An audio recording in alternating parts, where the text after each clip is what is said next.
so you have one rehearsal. There we go, there we go.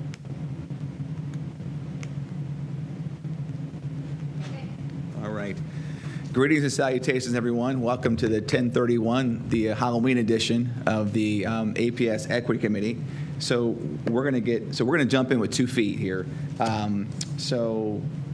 before we jump to approve our previous meeting minutes, we do have a request to address the committee, and I would like to welcome Pastor Harrison to the podium. And Pastor Harrison, you've been here before and addressed the board before and whatnot, so you know the drill, the 3-minute and the qualifier that we always provide on that. So yes, sir. I'll turn over to you, sir. All right, you have 3 minutes. Thank you. It won't take me 3 minutes. Okay. I just want to address the Equity Committee on a couple of things that we, the general public, citizens of Akron, and more importantly, underserved populations kind of see when we talk about equity. One of the things that I do, and I want it to be transparent, why I ask for financial records and why I ask the board members, why are we spending, why are we approving money, because we should know where the money is going, because we already know that we have problems, and if the money is not going to address the problems, then we should be able to say, hey, we need help in this area. Why is that important to the Equity Committee? Because I'll use the analogy, well, it's the reality. We have, in my lifetime, 5 superintendents. Money has not always been allocated to minority and underserved populations. Decisions have been made in this boardroom, not this boardroom, but by the board, that have closed 8 minority, predominantly black schools. And in doing so, voices have not been heard, and we are now trying to correct the injustices of those things. And so to bring in consultants, to bring in new programming, we have to address the fact that money is not being spent where it should be in some areas. I'm not an educator, but I do know when you have a school that is wanting for nothing, and then you have a school that you can't even keep teachers in, maybe that's where we should be spending money to find out how we can come closer to that. The money is huge, because when we talk about equity, we just can't say equity in front of everything and expect to say it's a fair process. Access. Currently in my building, right now, I have South Ranger Pee Wee cheerleaders. They have been in there for the last 4 weeks, practicing for a competition. They were shifted to a school, but all of the cheerleaders are at that one school. It is not wise to put every side of town for a cheerleading competition in one school. You have transportation issues with some people, you have pickup drop-off issues. Is it equitable to make someone from this side of town go to another side of town, and we don't know, we can't even get them to school? Last year I had West Pee Wees in my building, and I'm not sure why churches and other community centers have to pick up where we have available buildings in their neighborhoods. So that's just an example of the equity that I'm talking about. But the money traditionally has not been used in an equitable way. And I think everything should be looked at through the lens of where these dollars are going. Last week at the board meeting, a wonderful presentation from the wonderful group who are serving the homeless population. But what does the homeless population look like? So demographics in who we're serving, who is underserved, who needs better service, the demographics and all of that should dictate where the money goes, or prioritize at least some of the spending. Thank you. All right. Thank you kindly. Thank you, Pastor Harrison. Definitely appreciate your time today and coming to the meeting and addressing this committee.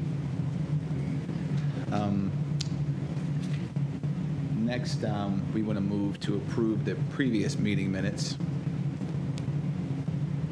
Let's pull it up here. All right. Are there any objections to the approval of the previous meeting minutes?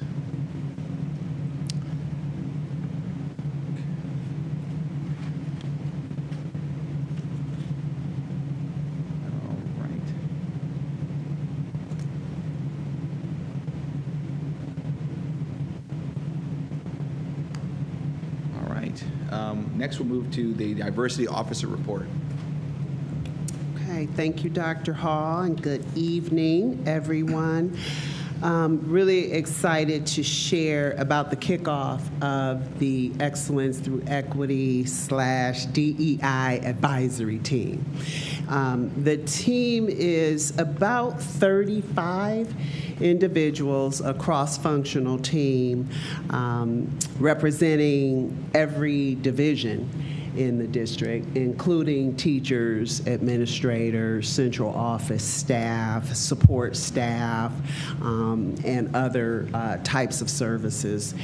This team kicked off October 13th, and I am really pleased with the process that is being used to bring them together to look at how to design and roll out strategies that address equity in a systemic way.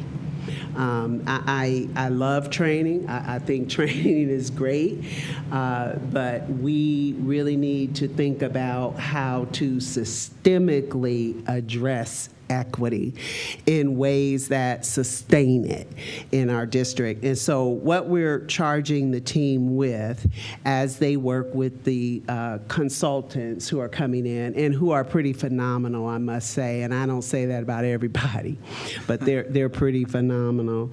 But we're charging this team to develop and recommend a rollout strategy, and you have this on your handout, for each component of the ETE vision around educators, scholars, and families, and then to look at how we build capacity throughout our district, and then to think about how systems of sustainability that would ensure our vision is realized can actually take shape. But what I really appreciate about the work is that it is being approached through a design thinking lens, where we are looking at root causes of inequity and really recognizing that sometimes root causes don't get addressed in this work. And so we're going to take our time to do it that way, but then also being very intentional about how we use information, being creative on the recommendations and rollout strategies that we're using to get to what will be a final product in terms of an equity playbook. And there's a lot wrapped up in this, but over the next 3 months that this group of individuals will come together to work full days on the strategy rollout, I'm expecting meaningful product out of this. So I kind of gave you an update, gave you an idea of who is sitting in the sessions with us and the roles that they play throughout the district. A few pictures there that you can share as well. And if you have any questions about just that part of my update, I'd be happy to respond to those. Excuse me. All right. Are there any questions from members of the committee? Dr. Akbar. So I just have one question about the equity playbook. Mm-hmm. First, that sounds exciting, and I believe I know what it is, but maybe everyone may not. So can you dive a little deeper into that? Yeah. Because that would be something that everyone will be able to use to actualize the work. But yeah. I don't want to steal your joy, but I also don't know all the components of what yours were. And I have a thought in my mind about what it should be, but I'm going to rely on the team to really provide a framework for that based on their own experiences. But I envision that it would roll out common language and information around how we're realizing our vision, that it would break down and provide specific strategies for each department in the things that they can do to ensure that they are aligned to the vision and theory of action. Use of data, and I'm kind of jumping ahead on this dashboard piece, but I'm really interested in how our equity work begins to use data. We typically, bless you, or whatever that is. So we typically look at academic achievement data within education, but I have the privilege of having an equity data analyst in my family. And so I get all the learning from her about how this work could look. And one of the things I'm really excited about is to start to think about data in new and different ways. So I'm interested in the team helping us to figure out what kinds of questions we should be asking, right? That equity lens. And so even Pastor Harrison's questions about use of facilities, who is using them, who is not, how can we best maximize? So those kinds of questions, how we communicate what we're learning and finding in our work, and then this whole idea of organizational context. So people know more than just analysis and numbers and achievement, but what are the current issues that we're facing in our organization? What kinds of trends, approaches, best practices exist to resolve the kinds of things we're seeing?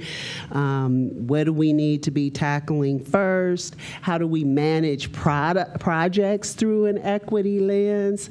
And so I'm looking for the playbook to be user-friendly, but to also provide us guidance on how we do the work in our district. Going deeper than surface level work, asking the types of questions that get at root causes and then figuring out the approaches that best address them.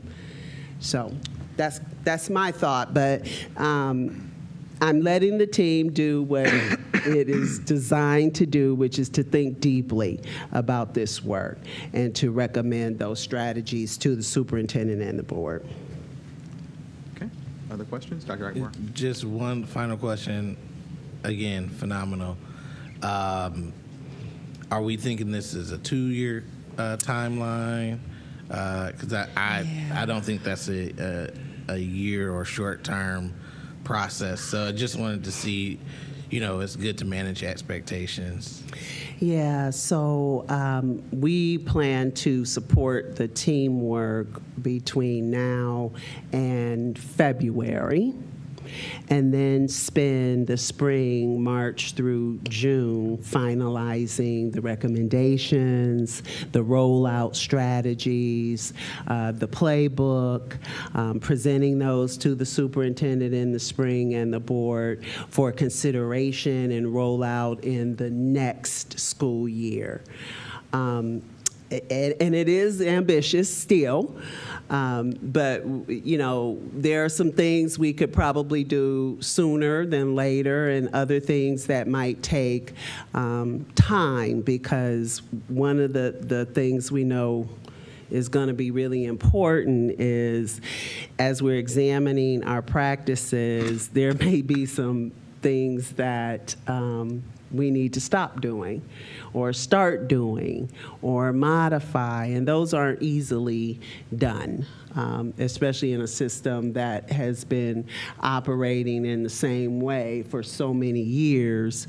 People are tied to processes that they're accustomed to using. So it's ambitious, but I sort of feel like I don't have a lot of time.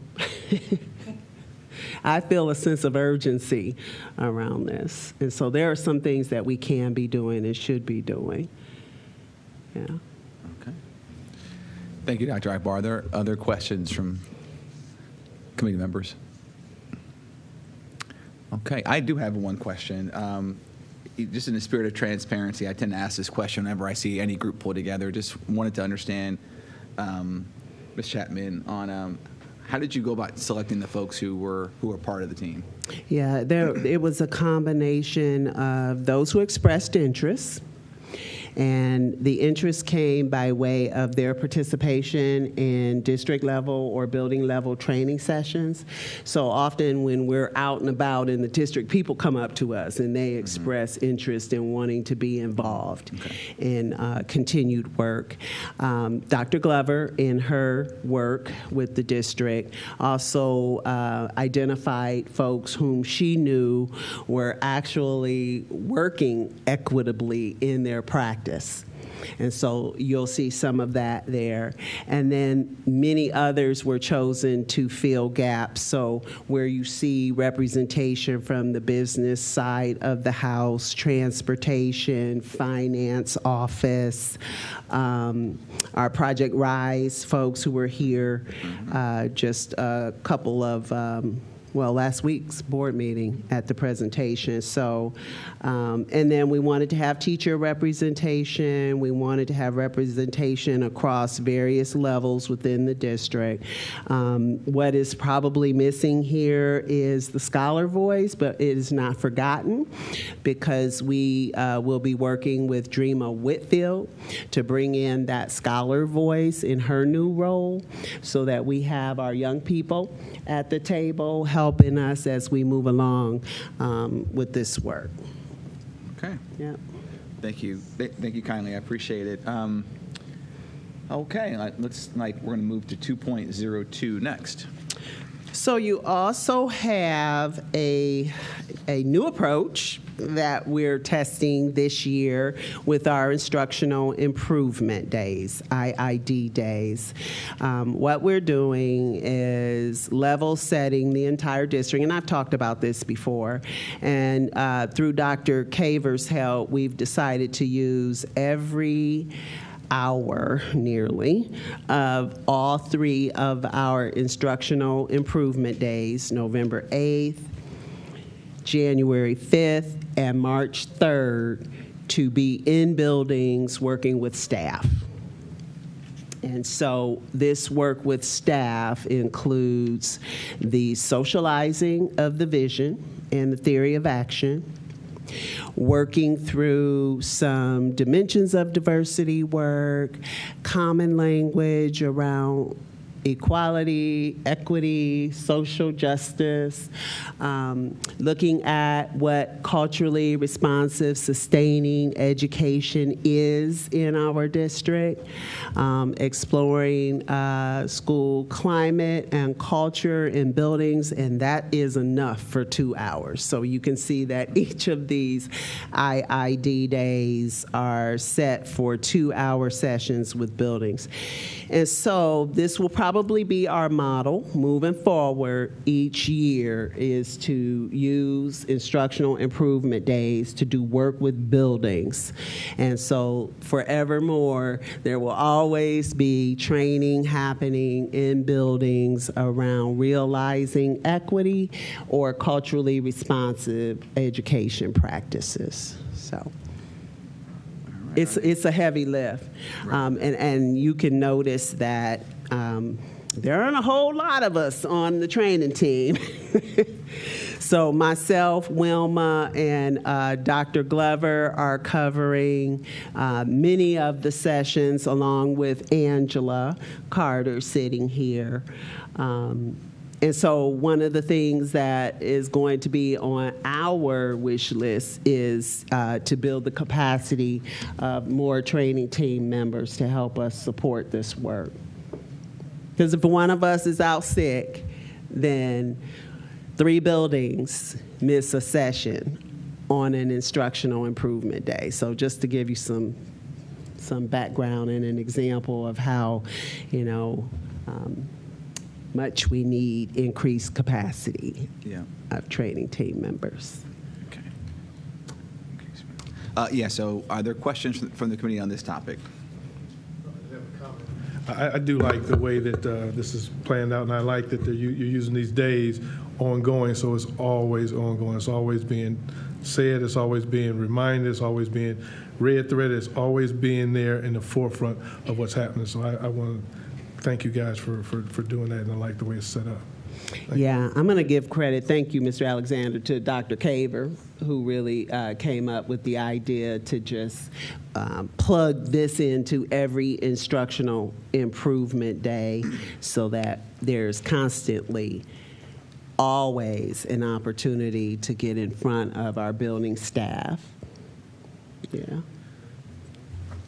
Other questions or comments, Dr. Akbar? That's the best way to do it. You can't. It can't be an afterthought. So Yep. yeah. Embedded. It also means that we'll have to make some changes to our new faculty orientation, and that's to come. We'll be reporting on that maybe at an upcoming equity committee. That particular strategy that we were using in the past, where we would get in front of all of our new faculty, will probably change moving forward, because we're going to use this instructional improvement day as the model, because new faculty are in the buildings too. So what we're hearing from new faculty is their desire to be oriented to the district with some face-to-face time with other departments that can help them as new educators and staff in the district to get settled into their role and their work. I love that they love our training and they come, they're here on Saturdays, but I would prefer that our new faculty have an orientation that sets them up for success in their classrooms in whatever role they have in supporting our scholars. So we're going to look at redesigning that new faculty orientation that we used to do this for. And I think you came into one of our sessions one day a little while ago. Okay. Other questions or comments? Ms. Autry. Thank you. So understanding you do need more team members trained to be able to provide this training, because I noticed there's just one high school on the list. And so is there any conversation around like how we can incorporate the high schools? Because it just looks like Ellett's the only high school getting the benefit this first year at least. Yeah, so we did. We went to principal supervisors and the director, Mary Outley of elementary, to identify which buildings we wanted to really put at the front of the list, and the decision was made to get to the elementary buildings for a couple of reasons. Large number of staff at elementary buildings who have not had an opportunity to go through any of the training thus far. And then we had some secondary schools, Ellett and Jennings, Ellett, Jennings, and Litchfield as the secondary schools ask for training prior to us starting this work. But we also have on our radar, Wilma and I, to work with our school improvement office this summer to see how we might be able to get in on summer plans with the school improvement division. It's called Summer SIP, School Improvement Planning. So we do have that on our radar too. But again, if we had, so it's hard to combine schools. That's one of the reasons, because it's just difficult. It's difficult logistically to do that. And then we just don't have the capacity to, because if you look at this, you can see each of us are doing 3 sessions each day. And it's a heavy lift, so we definitely, if we had 3 more people, right, we could have added time for secondary, at least, half of them, but yeah. Thank you. Other questions, comments from committee members? I actually have actually, I have a question and a comment. The question I have was going to be, you mentioned the wish list component for more resources to do this work.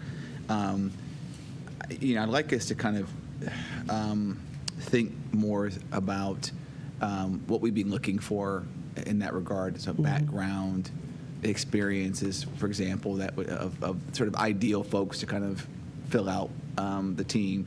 Are these so from a wish list standpoint, are you thinking that you'd like that these are folks who are brand new sort of hires, or folks that have or existing employees that have some capacity or bandwidth where they could help, as far as kind of train the trainer kind of concept, where you train some other additional folks and then now they can kind of sub in and help to augment the work? Or were you thinking about, hey, like we need to hire some more bodies to do this work that would be here full time? Yeah. We've always started with existing staff who have the capacity, bandwidth, and passion for it. I'm not sure or convinced that that's a good model because there are folks with other jobs, like Angela, who helps us out, but who has another job, right? And so I love the idea of dedicated people, but I'd also like to build and grow the capacity of existing folks with a passion to be able to facilitate these types of difficult conversations in some cases, because what we're not doing is sitting and getting. This isn't a sit and get type session. This is skilled, facilitated dialogue on some difficult topics with the opportunity for people to self-reflect and examine their own practice. And that takes, it's not always easy to do that. It takes a certain level of proficiency, I guess, in facilitating those kinds of conversations. And it's not for everybody either. So both. I think we have internal people with capacity who need to be freed of some time to be able to support. But I also think that having dedicated folks that we could hire is a good thing too. Okay. I just asked the question because if we were to go the route of hiring additional folks, I just would want to make sure that there was 40 hours a week worth of work for them to do. And I don't think that would be a problem. So they probably would need to be doing other things. Training would be a big part of it, but there's only limited days where they can do that training. So what are they doing the rest of the time? So that's why I asked the question about how do we tap into existing bandwidth first. Not opposed to the idea of hiring, of being supportive of an agenda that would be inclusive of hiring additional people. I just want to make sure that we're doing it in such a way that we're building out the team and fully utilizing everybody that we're sort of adding on, either bandwidth that exists currently or folks that we hire on, with them to make sure that their plates are full.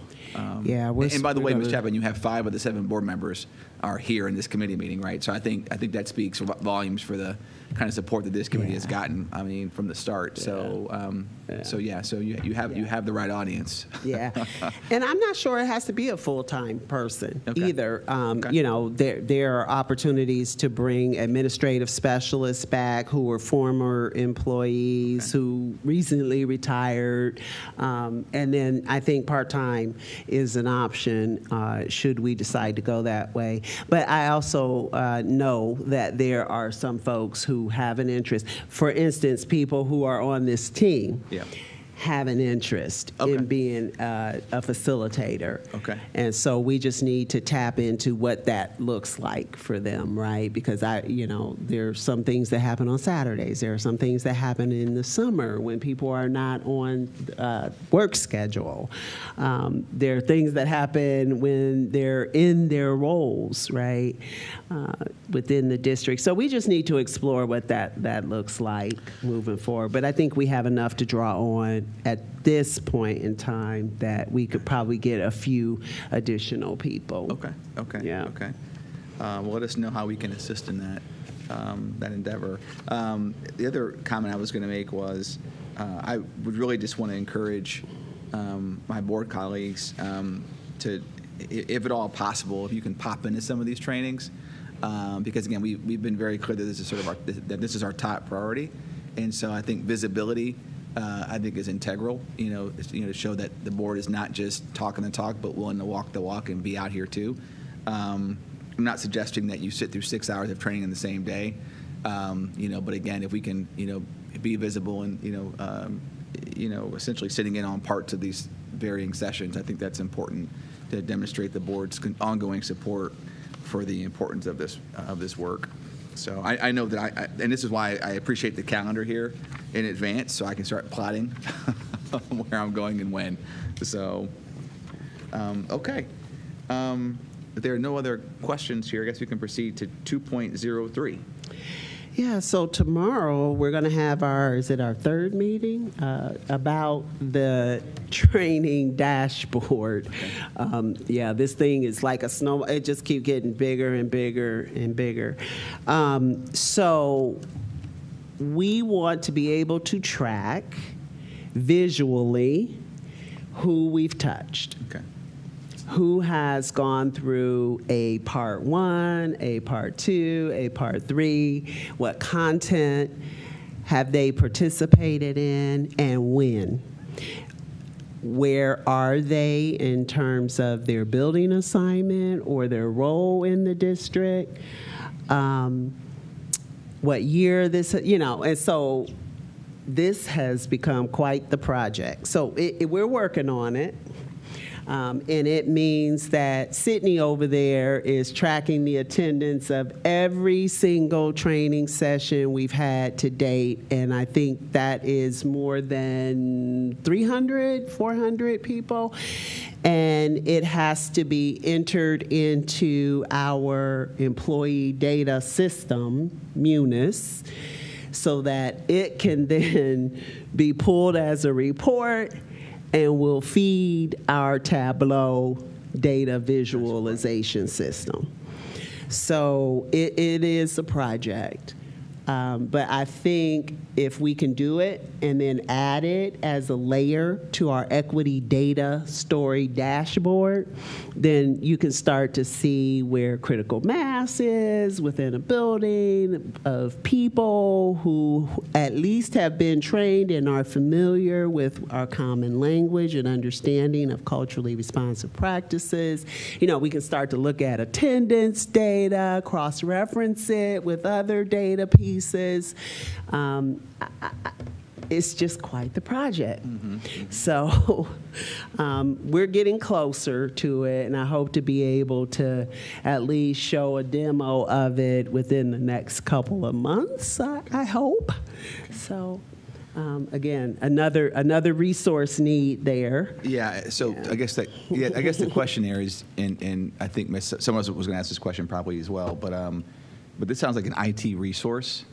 So I guess the question is, have we allocated the proper IT resources to this project? And so is there a process that we have internally where I know in a lot of companies there's an IT sort of hardware, software request form, and then they allocate resources predicated upon the projected time to complete the project. Do we have a similar process here internally? And if not, what process are we following to ensure that you have the proper support in populating and building out these Tableau dashboards?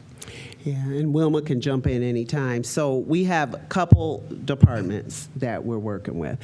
One is on the IT side and the management of the MUNIS employee information. Angela, you can dive into. So when employees are hired, they are entered into our system for wherever their assignment and their job code and role is going to be.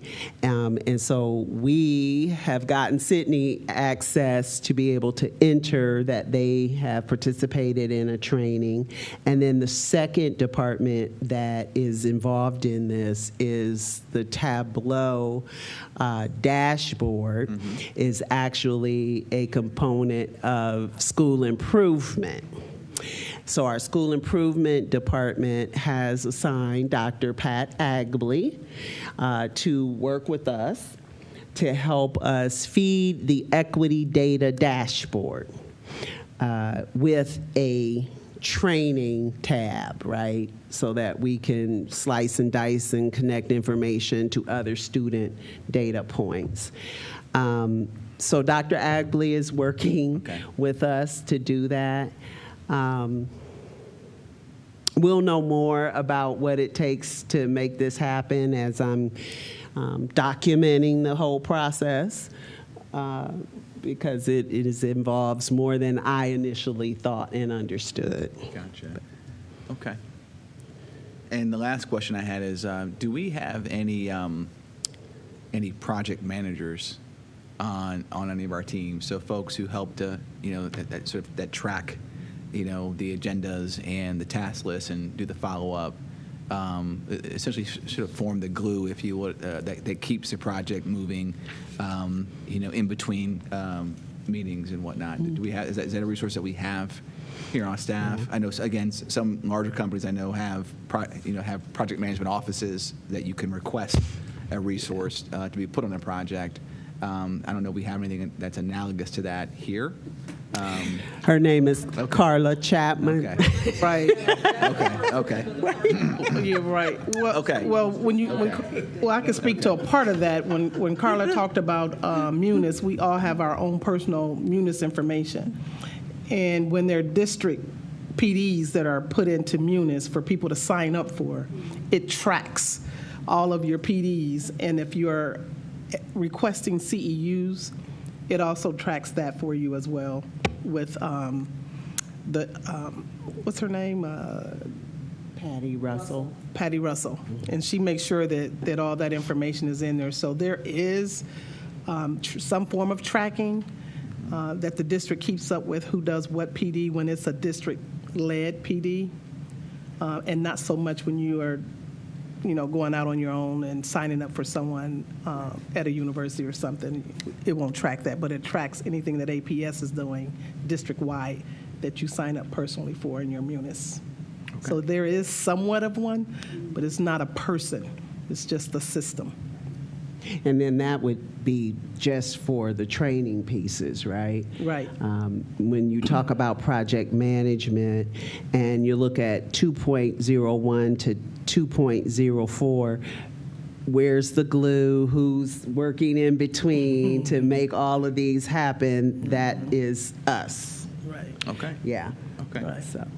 So with that in mind, 2.04. 2.04, the next ERG planning work is underway.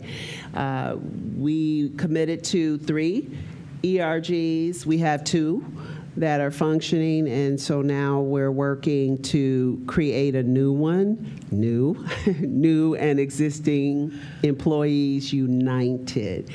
And so the work of this group is to foster that sense of belonging for new educators and staff in the district.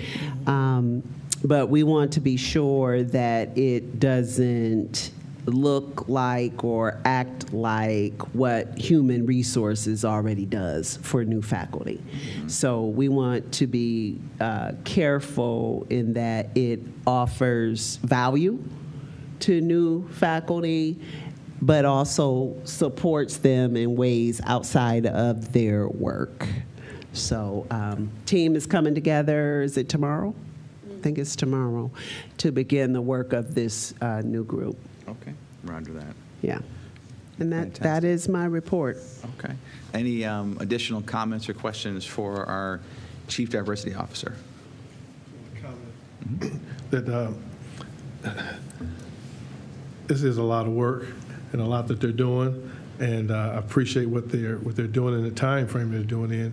I want to make sure we give them that grace too that we need so they can get the work done and not have to do it one time and maybe do it again, or go back and have to do some other, because it is a lot. And Mrs. Chapman has been doing a lot of this on her own for I don't know how many years, and hasn't really had any help. So this is good that she's having a little help now. And we can hopefully, as time goes on, be able to add to her team to help her with a little bit more as we move forward. So that will be part of, I hope, some planning down the road as well.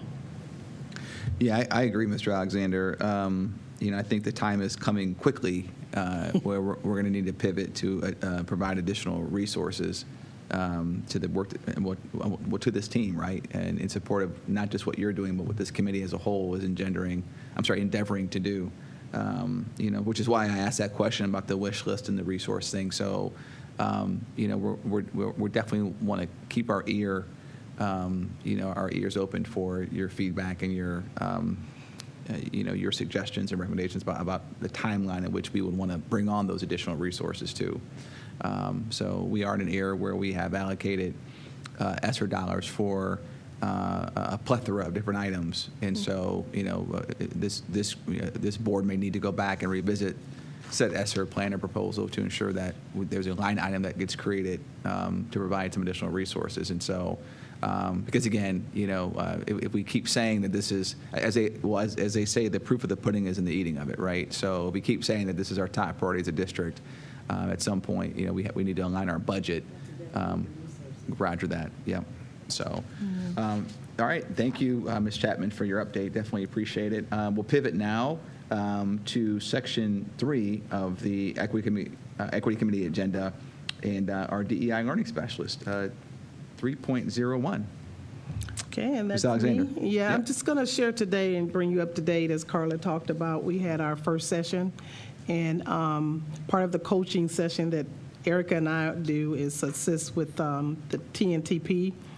And with our first workshop this year, it was on October 13th, as Carla stated, and it was very positive and well attended. There were a few members who couldn't attend because of other things on their calendars, but all in all, we worked together in collaboration towards seeing equity actually take shape in our district. People actually felt that we could actually make this happen in our district where it comes out in a positive way. And it was just nice to have many departments there, the teachers coming in and speaking and being well represented and collaborating.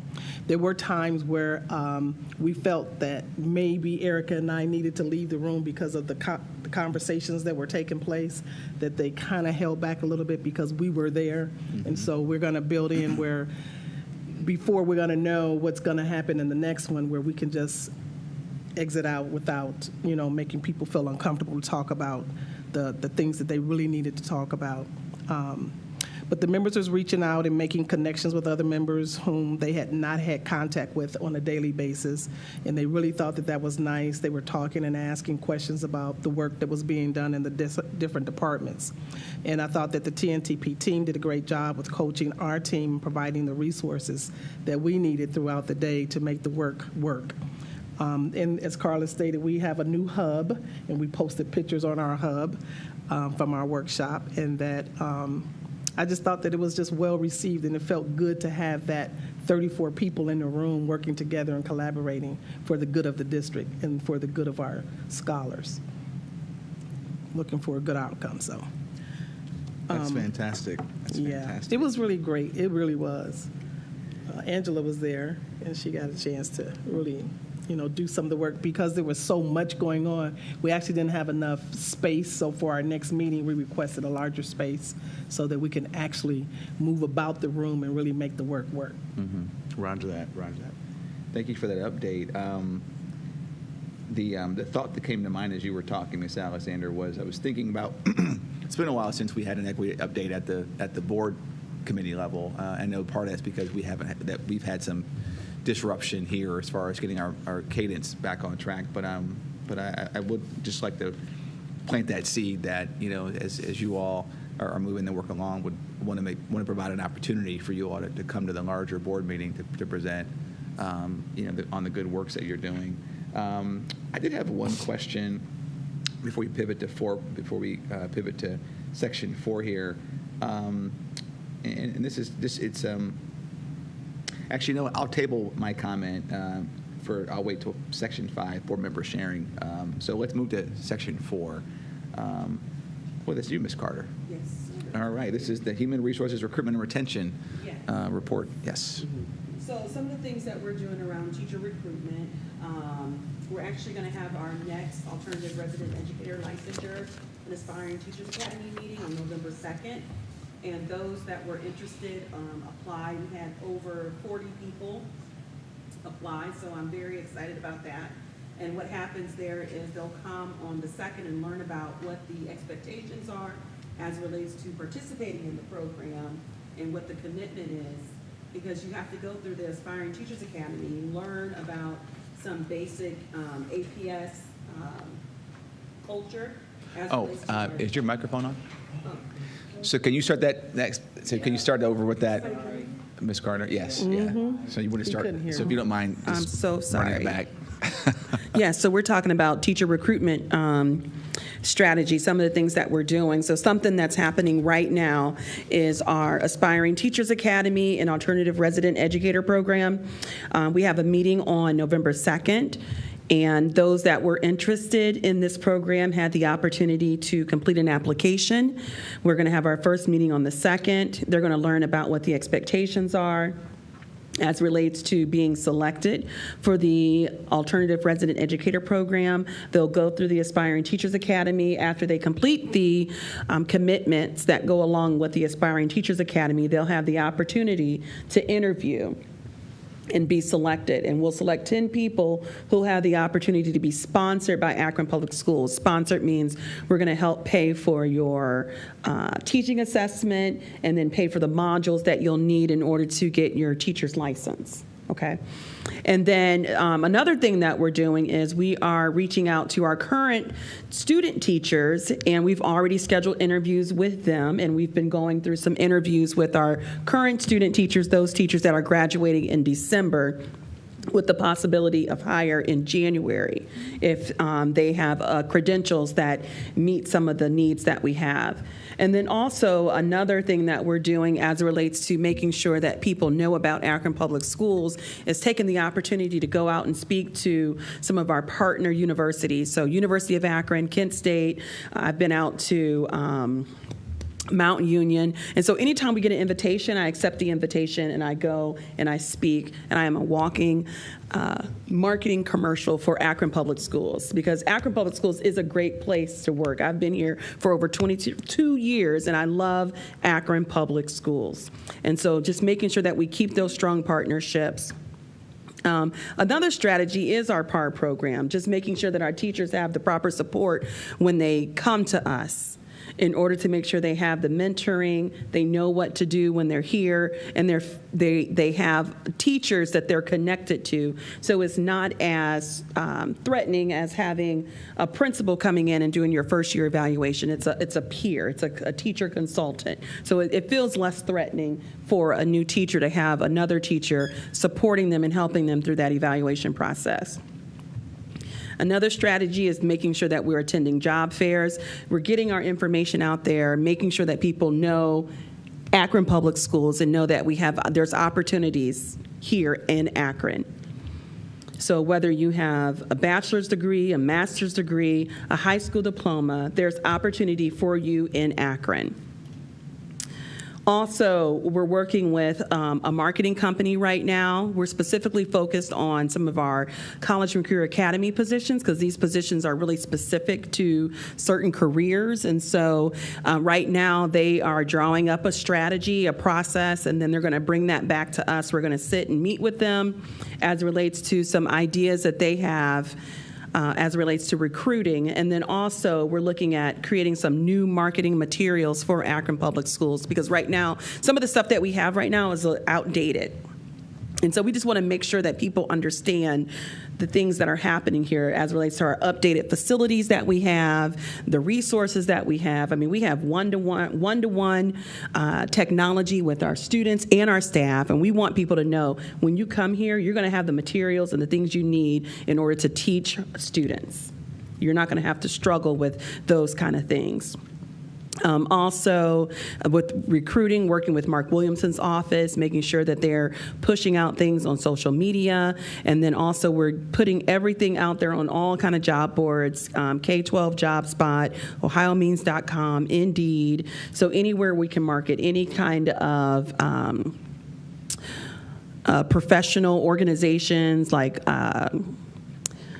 OA, ESA, for the administrators, I can't name them all the letters. Yes, all the acronyms, all the fancy acronyms, so that people can go on there and see the opportunities. Also, we're providing support for people who are struggling with passing the Ohio Achievement. I keep saying Ohio Achievement. I'm on so many different committees. Sometimes I'll say OST. No, it's OAE, which is the Ohio Assessment for Educators. Woo. Yeah, the Ohio Assessment for Educators. And so we're providing support for people, helping them study, provide studying resources so that they can pass those assessments so they can get their teaching credentials. So we have a few people who are at the point where they're ready to be hired, but they can't be hired as a full-time teacher right now because they don't have their proper licensure. And so they're struggling with taking that assessment. And so helping them with test-taking skills. Some people just have anxiety. So providing them with strategies so that they can get through this assessment, meet the score so that they can apply for their teacher credentials, okay? And then also, we're participating in professional organizations like CAMRA, where there's different HR representatives from the district who come together and we talk about strategies that we're using within our district. And we're also sharing information with one another to help with supporting each other. And then the last thing, which I think is one of the most important thing, is people who currently work for the district. We just want to make sure that we're all encouraging everyone that works for APS to make sure that we all know that we're ambassadors for the district and we're ambassadors for the profession, and that we have to all advocate for the profession, and then we all need to communicate and remind each other and others that there's no bigger way to have an impact than to become an educator. Think about how much impact you have on a student. I remember one of my teachers telling me, when you talk, people listen. That was my 12th grade English teacher. And so these are the kind of things that you do with students. You say things, you do things that have a lasting impression, right? And don't you want to be a part of that? Don't you want to be a part of that? Don't you want to make a difference? And so we need to all be in the habit of sharing, uplifting, and making sure that we have positive stories that promote and portray the education profession as the rewarding and meaningful career that it is. Because there's nothing like seeing a smile on a student's face after they get it. Am I right? We saw 200 students today. That sounds like great marketing Absolutely. material. We need you to be on a commercial, okay? I am not joking. Yeah. And so it's Yes. Yeah, no, that's well done. And so that's one thing that we do talk to some of our new to us staff. It's not going to be easy, but one thing that we have is each other in order to get through it and then start over the next day. So everybody has an opportunity to redo and restart every day. And so that's the best part about education. I think that's well said. Are there questions or comments on Ms. Carter's report out? Ms. Alexander. My question is, as we go about to help the people that we want to recruit and keep, is there an opportunity for them to be here for a certain period of time before they take the knowledge that we help them obtain and take it someplace else? Are they that would here be for a certain period of time? No. So the only thing that really we have contractually is when a teacher is hired to be an intervention specialist, they have to commit to teach as an intervention specialist for 3 years before they transfer to another position in APS. But it's not saying that you have to stay here. So there's nothing yet to say after we help you get your license that you have to commit to staying here. We don't have anything. Is there an yet. opportunity to get something like that? Because you spend all this time, recruiting and mentoring, Right. and then we give them the knowledge and they take it to another district. Right. Within a year or two, they're out of here. So, So I would have to talk to my supervisor. I don't know what the rules or Well, that's probably something that things would are have around to- that. Yeah, it's probably something that would require some Negotiating. some visitation to the CBA Yeah. and the drafting of a potential MOU on that topic. So, yep. I had yes, Ms. Autry, please. Thank you so much. And so I don't know if it could be answered here, but this is an example of some overlap. And I'm just wondering about our teacher academy at Booktel.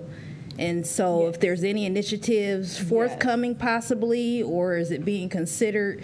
Because we have a potential pipeline. Absolutely. So that's actually one thing I did not put on here until I get a chance to talk to the teacher over there that's teaching our education professions course. And I just met at a camera meeting, actually, some professionals from Ohio Department of Education and a teacher that is on the committee for Educators Rising, which is a part of ODE, where we can get extra funding for our Grow Your Own program if you have an Educator Risers club in your local high school. And so it doesn't necessarily have to be the teacher that's teaching that class, but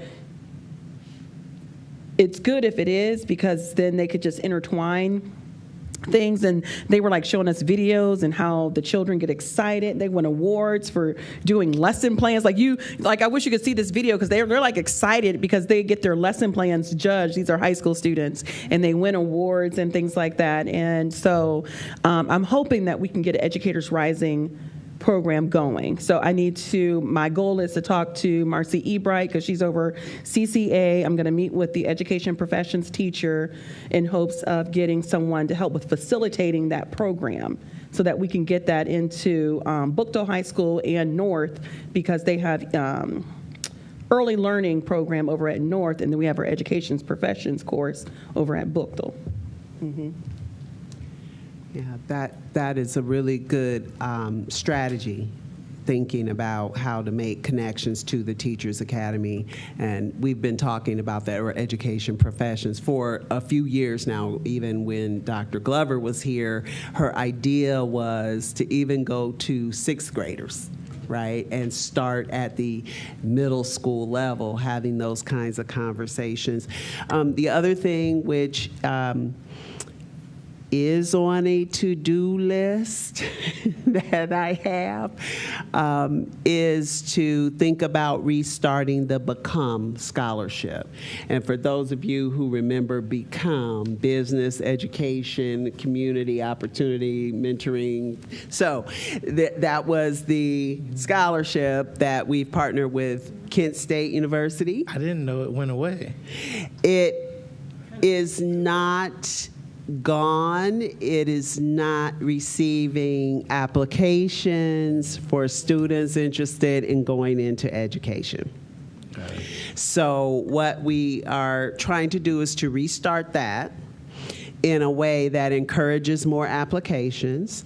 And we are in conversation with Dreama Whitfield, because we want that to be one of the projects of the Scholar Council that she oversees. So we feel that it would probably be more impactful for scholars to talk to other scholars about the opportunity that Become provides. And if you don't know, Become was a scholarship fund created years ago with some business partners that supported future educators in their undergraduate years with a $500 scholarship that would then be matched every semester by their university.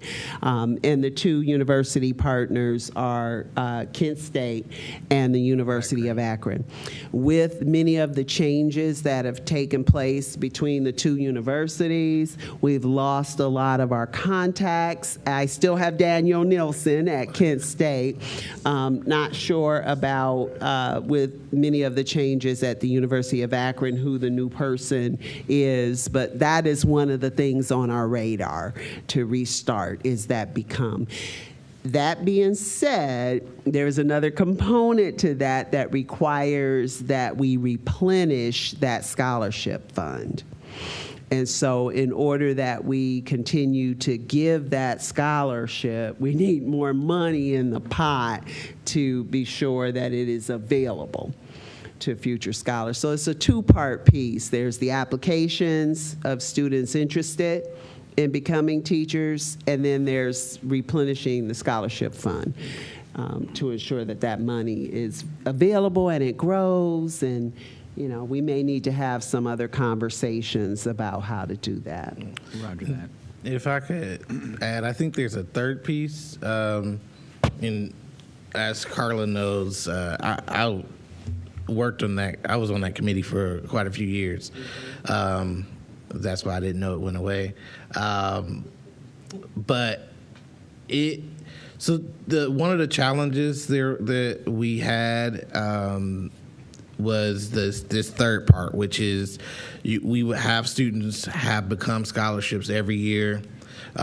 We would work with them to pass their test and get licensure, and then we had worked out an agreement with APS to bypass that pre-assessment, which was all of those individuals were 3.5 or higher GPA students, but they weren't passing that pre-assessment values, whatever that ACU, whatever that thing was, which I think you all know I disliked, because it kicked out really great people, and they were from Akron, and now almost all of them either teach in Cleveland or Columbus. And so I think that's the other piece is, we worked out an agreement where they would bypass that, but it just never came into actuality. So the third kind of area is connecting them to the district when it's time for them to graduate after they get licensure, because what we heard was they became discouraged because they would never get callbacks. And I think we should, if we're going to give them the scholarship money, they shouldn't really have to apply it in the normal way. We should be walking alongside them in their senior year and saying, are you hopefully you are coming to work for Akron Public Schools, right? And here's the application, and let's walk you through it. Okay, now we know that you're going to be great at this school, so we're going to put you in contact with that principal. We should really create a concierge type approach, because that's how you're going to get that commitment. And that's if there was one thing I wish I could have done when I was in that role, was to get that final thing where we turn that switch at the end. I have a comment with that alongside of that, because Akron back in the day had a lot of opportunities for people and students to be a part of Akron Public Schools, and I'm a product of that because I was an educational assistant, and I went through the reimbursement program to get my degree. And although they said to me, once you got your degree, because they paid for it, I needed to work in the district. And here I am 37 years later, still here because of that opportunity that Akron provided me. And I wasn't from Akron, I'm from Cleveland. And so when I came here because of somebody to my right, but I was one of those people that had the opportunity, and it worked for me, and it worked for a lot of other people, a lot of other educational assistants as well. I wasn't the only one. But just to have an opportunity like that, to have that reimbursement, and then still be here and teach, and then grow into an administrator, it's an awesome opportunity. And I think we've even lost some of that. I don't know that even still exists. We still pay. Does it? They can still, Oh, okay. professionals can still get a percentage. See, where do you see that? It's not even advertised, to them. There's educational assistants that I worked with years ago that I see now, and they'll say, I wish I had done what you did. I get that all the time. Every time we go out and present somewhere, I get that, I wish I had done what you did kind of thing. Because I still see some of them. We just need to do a better job of the telling our Become stories Scholars list is about 8 pages long, going back to 92 of people who came through that program. I still have it.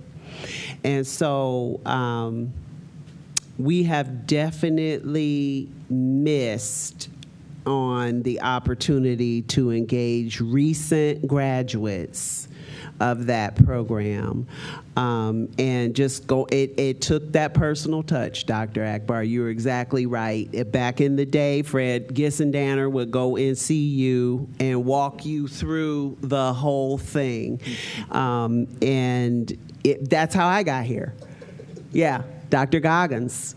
and Fred Gissendanner. So it was that personal touch that, you know, people made to folks that whose name they knew was on that list as a Become Scholar. And it wasn't, this is an option for you. It was, we're going to make sure you are here. So it's, yeah, we've got some work to do there.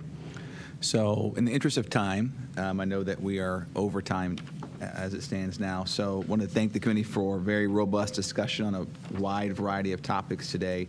And so, again, want to thank you for your time and look forward to the next Equity Committee meeting, and we will adjourn. Thank you.